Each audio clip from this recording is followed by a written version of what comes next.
Welcome to High Cheese. It's Friday, January 12th, 2023. So let's talk about Fani Willis, the Atlanta prosecutor that wants to put Trump in jail as part of this coordinated Democrat attempt to interfere with the election. So what Fani did is she hired a boyfriend of hers, a person she was romantically involved with.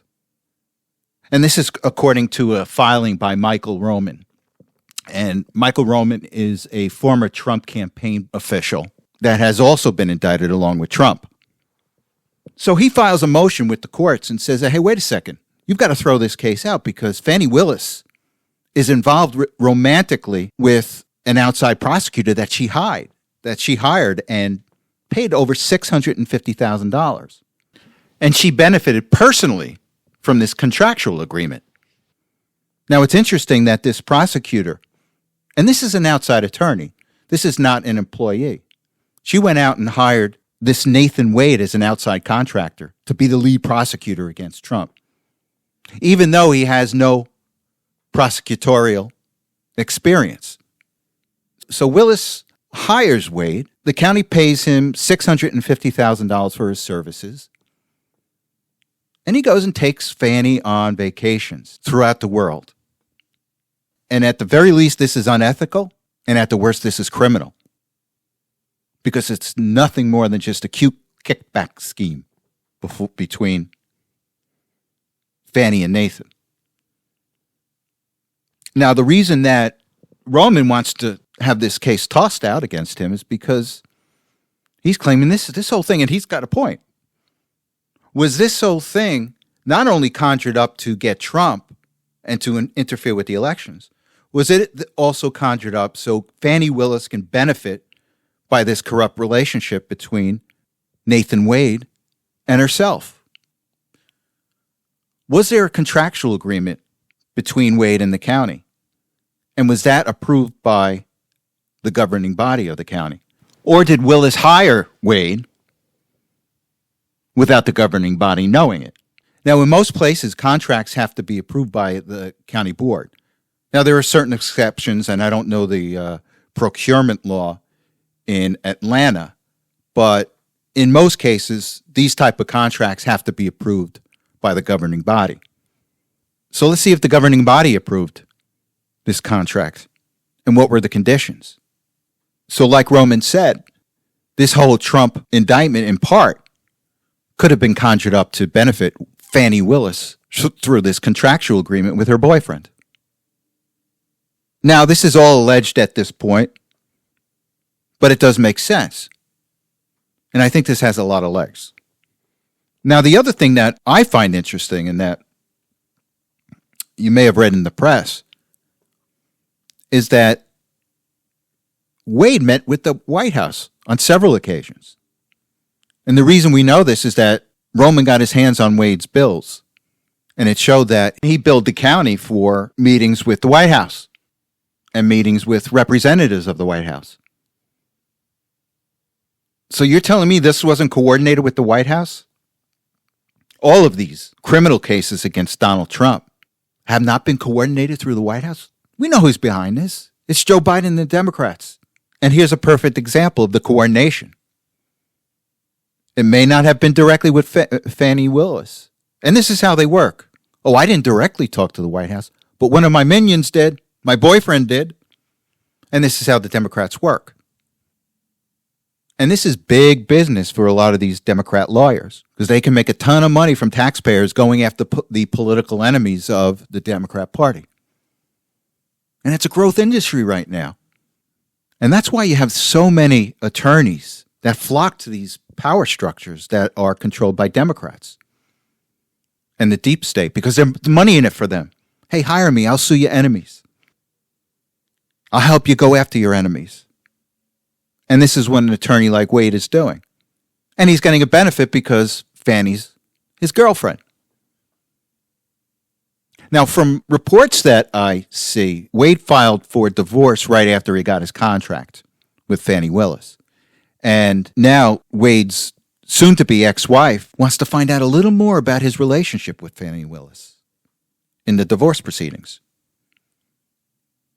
So there should be more coming out about this relationship between Willis and Wade.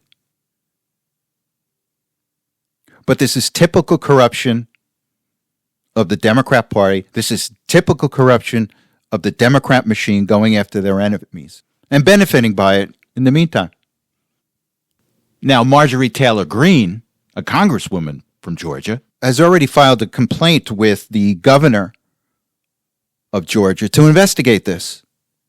Let's see what happens with this. So we shall see. So something happened this week that we should pay attention to. I don't think we're paying enough attention to this. Newark, New Jersey just adopted an ordinance that allows 16-year-olds to vote in Board of Education elections. And the governor of New Jersey, Phil Murphy, above my pay grade Murphy, wants to allow 17-year-olds to vote in primaries as long as they turn 18 for the general election. And you think about this. Let's focus on the Board of Education. They're going to allow 16-year-olds. Now, remember what Obama said about people's maturities today. A number of years ago, he said, people don't mature until they're 26 years old. Now, this wasn't the case 40, 50 years ago when you had young people that were mature and could critical think. But not today. And this is another scheme by the Democrats to try to manipulate local and state elections. Now, you think about this.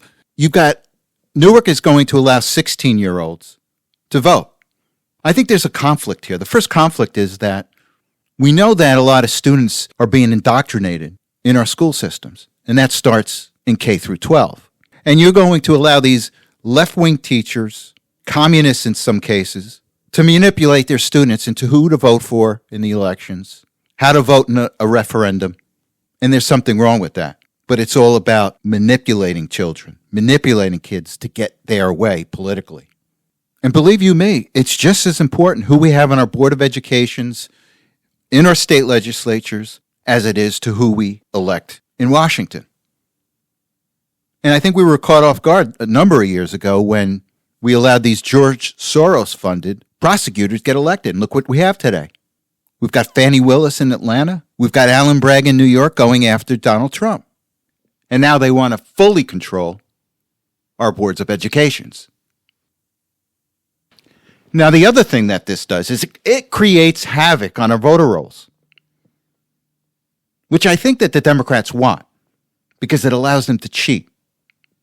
So how are these voter rolls going to be maintained? How are you going to be able to weed out those 16-year-olds that can vote on a Board of Education election from those that can vote in a general election for president's sake? There's two things. One, I don't think they're capable of doing it. And two is I don't think they want to do it because they want to be able to cheat. I think what you're going to find is you're going to find 16 and 17-year-olds voting in federal primaries. And you match this with some other municipalities in certain states. They want non-citizens to vote in their local election. This just adds to the chaos. But again, did I say this is what the Democrats want? So we shall see. What is Mike Johnson doing? What is Speaker Mike Johnson doing? Now, he just reported that he came to a top-line budget figure for this year's budget that was essentially the same of what Kevin McCarthy negotiated with the Democrats over a year ago. And this was one of the reasons that Kevin McCarthy got ousted.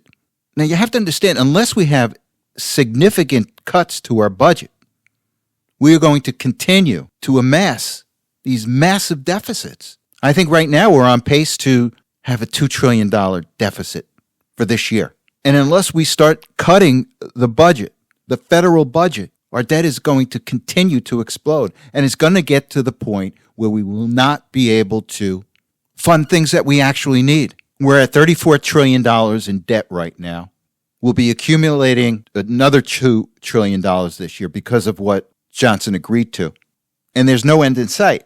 Now, what this massive debt does, it just places so much pressure on interest rates which affect inflation because the government has to constantly borrow and borrow and borrow more money at higher interest rates, everything the same. And when you match this with the fact that the government spending itself is inflationary, it's a double whammy. And like I said before, if it doesn't stop, we're going to be put in a position where we can't meet the government's needs. Think about this. Right now, the cost of our interest on our debt is the same as our defense spending. And I think OMB projects that we're going to hit $50 trillion in debt by 2030. This is just unsustainable. You cannot run a government this way. And I know Johnson's a Christian and he's trying to do the best thing, but this is just insane. Now, negotiations are still ongoing. Who knows where they're going to wind up? Now, we've got a government shutdown looming, which to me, quite frankly, I got no problem with it as long as we can do something with our border and do something with our budget, because our open border is unacceptable and the massive debt that we're accumulating is just unacceptable. Now, Johnson may have a lifeline right now because there was one congressman, they were talking about a replacement for Johnson. And this congressman said, well, quite frankly, we don't have anybody yet to replace him. And again, he's a good Christian. He's got good intentions, but he's getting rolled on this budget by the Democrats, the nihilists. You have to understand, uncontrolled spending is nihilism, whether it's Americans taking on too much credit card debt or the federal government taking on too much debt. This is economic nihilism, and it's got to stop. So we shall see. Why isn't Defense Secretary Lloyd Austin fired? So he goes in for prostate surgery. Apparently he has prostate cancer. Comes home, has complications, gets rushed to the hospital, and doesn't tell the President of the United States that he's in intensive care. I think it took 4 days before Biden found out that Austin was in the hospital. And the mere fact that Biden did not fire him just shows us that this is not a serious administration. These are not filled with serious people. How can you be the defense secretary, get rushed to the hospital, and then move most of your responsibilities over to your deputy who's on vacation, and then is told, oh, you don't have to come back, and then take 4 days before the President of the United States find out that you're sick? This DOD secretary is such an important position. And I guess it's manned by a person that thinks being woke is much more important than letting the President of the United States know that you're in the hospital, that you're in intensive care. And then Biden's response is just as irresponsible. No big deal. We're not going to fire him. Now, one thing I want to know is we had this military excursion against the Houthis in Yemen over the past 12 hours. And I just want to know, is the Department of Defense secretary usually part of planning these type of excursions by the military? And if he is, was he part of this one? And if he was supposed to be, and he was a no-show at any of the meetings revolving around this excursion, what does that say to everyone? So there's so many questions I have. But again, this is just indicative of the Biden administration. It's just manned by the B team. So we shall see. Okay, December inflation figures came out this past Thursday. So let's go to the CPI. We're going to take a look at the headline CPI, which includes food and gasoline. And CPI went from a 3.1% rise in November to a 3.4% rise in December, which is interesting because in December, the Fed came out and said, look, we're going to start holding interest rates, and we anticipate reducing interest rates sometime in 2024. Now, you have to understand is that the Fed is going to do everything it can to avoid a deep recession before November's election because they want Biden to win. But you risk raising inflation in doing that. So if you're going to hold rates the same and you're going to announce that you plan on cutting rates in 2024, this could have an inflationary result. So let's take a look at this in detail. Beef, it's up 11.2% year over year. Baby formula, it's up 7.3% year over year. Motor vehicle insurance up 20.3%. Vet services up 10.8%. Oh, by the way, have you seen these advertisements for pet insurance?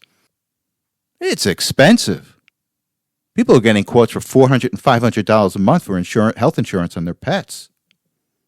That's a lot of money.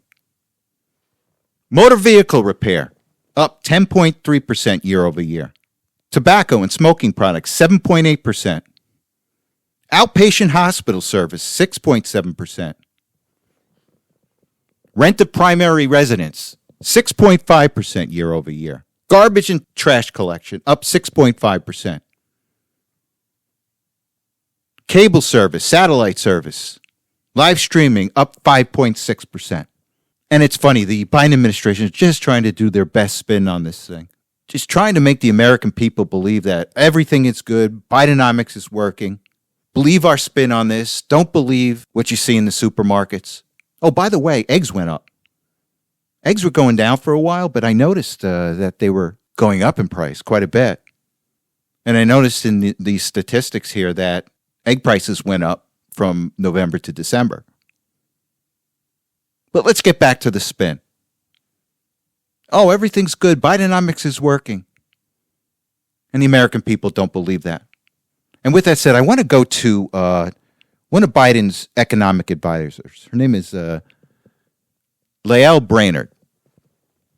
And she's out there trying to put her spin on this, make everybody believe that everything's fine when it's not. So let's go to this clip and then we'll come back and discuss.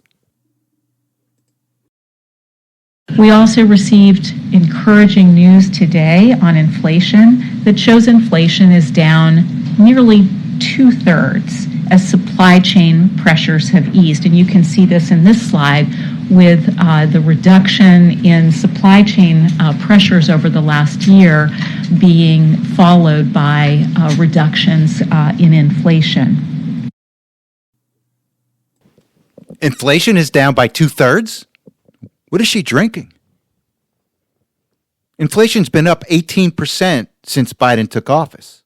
And then she goes on to say, oh, it's a supply chain issue. She wants to make us believe it's a supply chain issue. It has nothing to do with the run-up in oil, the run-up in gas since Biden took office, as well as the massive government spending that Biden's programs threw into the economy that was coming back.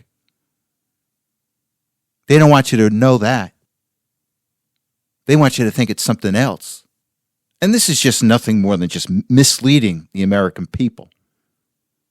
Believe what I say, don't believe your eyes.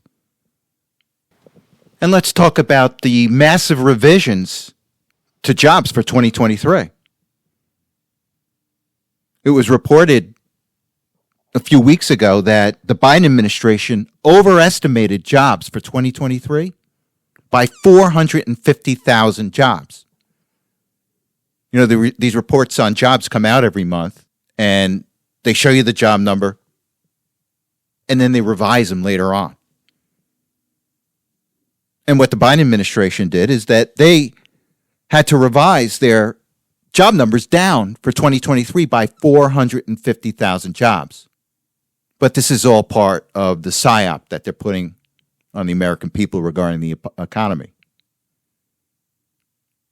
So we shall see. You know, the military has resisted having their finances audited. They just outright resist doing it. They'll tell you, oh, no, we do it. We have our own internal audit that does that. People want an outside audit firm, somebody objective to take a look at their finances. But the military has always resisted. And this is one of the issues with Ukraine funding. A number of Republicans want to know, where's this money going? Let's do an audit on where this money is going for Ukraine. And the military has pushed back. The Democrats have pushed back on this. They don't want you to know. Now, with that said, I want to go to an article, and it's from the Daily Mail. And let me read the headline here. It says here, millionaire con woman, 57 years old, who built military out of $100 million to splash on 31 homes, 80 cars, and forged her boss's signature to move huge sums of money into her account. And she's freed without bail. It says here, a San Antonio conwoman who allegedly built the military out of over $100 million in a 6-year fraud forged her boss's signature to move the massive sums, prosecutors have claimed. Janet Mello, 57, who is accused of embezzling from the U.S. Army and spending millions on 80 supercars and 31 real estate properties, was not locked up ahead of her trial after a judge granted her a personal recognizance bond. The fact that she's out on bail is just secondary to me over the fact that she stole $100 million from the military. How could that happen? And maybe this is why the military is so afraid to have themselves audited by some objective party. They're afraid what they're going to find. We have a military budget of nearly $900 billion this year, and they don't want to be audited. To me, that's just not responsible. Where is this money going? Who's getting it?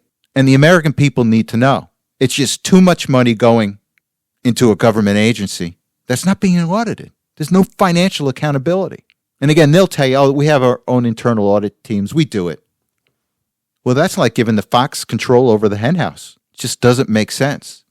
And if we're going to get back to good finances, controlled spending, we need to audit the Department of Defense and the military. So we shall see. So Hunter Biden crashed his contempt of Congress hearing for some reason. Did he think he was going to intimidate the committee? What was this arrogant move by just crashing? I think he stayed there for 90 seconds. It was under 2 minutes. He came in, sat down, sat there smugly, like a guy that knew that he was ultimately going to get pardoned by his dad. And then he gets up and walks out. Now, we later find out maybe it was a stunt because apparently someone is doing a documentary on Hunter Biden. Maybe this was part of his documentary. And with that said, I just want to go to a clip. And the only reason I'm playing, I think it was very funny. It was with MTG. She is one tough hombre. And I'm sure a lot of you have heard it, but I just got to play it again because it was really, really good. So let's go to the clip, and then we'll come back and discuss. Chair, I recognize Ms. Green from Georgia for 5 minutes. Thank you, Mr. Chairman. Excuse me, Hunter. Apparently you're afraid of my words. Whoa! Oh. I'd like to reclaim my time, Mr. Chairman. Kind of burst their bubble. Wow, that's too bad. I think it's clear and obvious for everyone watching this hearing today that Hunter Biden is terrified of strong conservative Republican women because he can't even face my words as I was about to speak to him. What a coward. So the committee voted to hold Hunter in contempt of Congress. And here's the interesting thing. It just came out, I guess, several hours ago that Hunter's attorney says, oh, no, we'll comply with it as long as it's a proper subpoena. And then he goes on to imply that the inquiry into his dad, Joe Biden, is illegitimate. Well, it's too late. You don't get a second bite at not complying with a subpoena. And all this is a stunt just to hold things up in court, just to drag this out. So we shall see. Now, there's 2 items of importance that I just wanted to talk about before I go. The first thing is there is an election in Taiwan tomorrow. And the leading candidate for president of Taiwan is someone whose position is that Taiwan is an independent state. And if he wins, it's clearly going to amp up the friction between China and Taiwan and the United States. So keep your eyes out on the results of that election. And the second thing is, Monday is the Iowa caucus. And to any of my Iowa listeners, I know it's going to be bad weather, but get out there and vote for Trump. And with that said, thank you very much for listening. You have a good week, and I will talk to you next Saturday.